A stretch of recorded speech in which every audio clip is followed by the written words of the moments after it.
And if you don't do anything else, you just do this, it'll make you a better leader. And I know many of you are already doing it. Accept the responsibility and spread the credit. I love the Bear Bryant line. If anything goes good, they did it. If anything goes okay, we did it. And if anything goes wrong, I did it. You accept the responsibility and you give the credit to your team. The Center for Retailing Studies, I'll never forget, we got a big award in Dallas as one of the top new academic initiatives in the United States. A guy by the name of Don Zale gave Texas A&M, Baylor, and the University of Texas $10,000 to do something with. I think Baylor and Texas threw a party. We actually built something. So we go up there to accept the reward at the Adolphus Hotel, and the director gets up there and he goes, I really appreciate accepting this award, and I want to make it clear that it took a lot of little people to make this happen. Little people? The other faculty members and I are sitting there going, were you in The Wizard of Oz? Were you a munchkin? I'm now the little people? I got your little people right here, brother. Let me tell you, the next time you call me up and you want me to dive on a sword for you, dive on your own dadgum sword. You give the credit to the team. And you do utilize something called plus hiring. Plus hiring. Is that a term you're familiar with? You hire people better than yourselves. Managers engage in minus hiring. They hire people who are not as smart as them, so they'll never challenge them. They'll always be beholden to them because they really didn't deserve the job they got. I mentioned team member commitment before.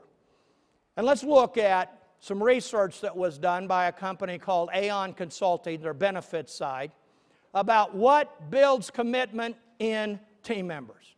And as we look at these, think about yourself and think about what you can do to change how your organization works. You want to change your organization? Start with the person that looked back at you in the mirror this morning. We talked about that in the breakout yesterday. The beauty of so many organizations in this room, if you want to change, do it. Go back and do it. You're not General Motors. You're not American AT&T. You can get back. You can get your team members together, get a little pizza, have some beverages. You want to change it? Change it. Because you're the leader. You can make it happen. And you got team members looking to do better than they're doing today. The what and why of commitment, just that reminder, the committed people, committed team members do the job, not just their job. You've got to build commitment in your team members. By the way, in most instances, the highest level of commitment in one of your employees starts out their very first day of employment. How do they show up? Late? With an excuse? I slept in the back of my truck last night, man. It was a real party. No, they're there, they're on time, they're spit shine, they're all excited about starting a new job. So if their commitment is lower later on, whose fault is it? Look at that person in the mirror. Let's look at what we can do to build it. You got to recognize the importance of personal and family life. They're your employee 24 hours a day, 7 days a week, 365. Used to be the mindset in employers, they're 8 to 5. What happens after that doesn't matter. Can you do that today? What if they're doing drugs? What if they're showing up on the job site drunk? Absolutely. They're your people 24/7. Care about them, get to know them. One in the quotes in the article that was written off the research, number one that came up time and time again was they visited me when I had a child that was sick in the hospital, or they attended my parents' or a family member's funeral. Just that one event. Follow them forever. Make certain rewards are equitable. Notice it doesn't say equal, equitable throughout the organization.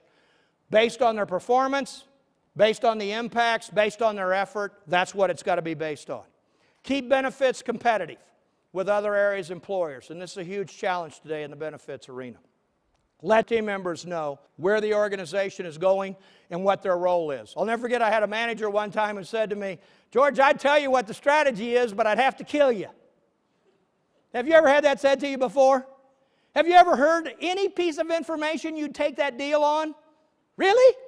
Nah, I'm just not going to take that deal. You share with them. You share with them.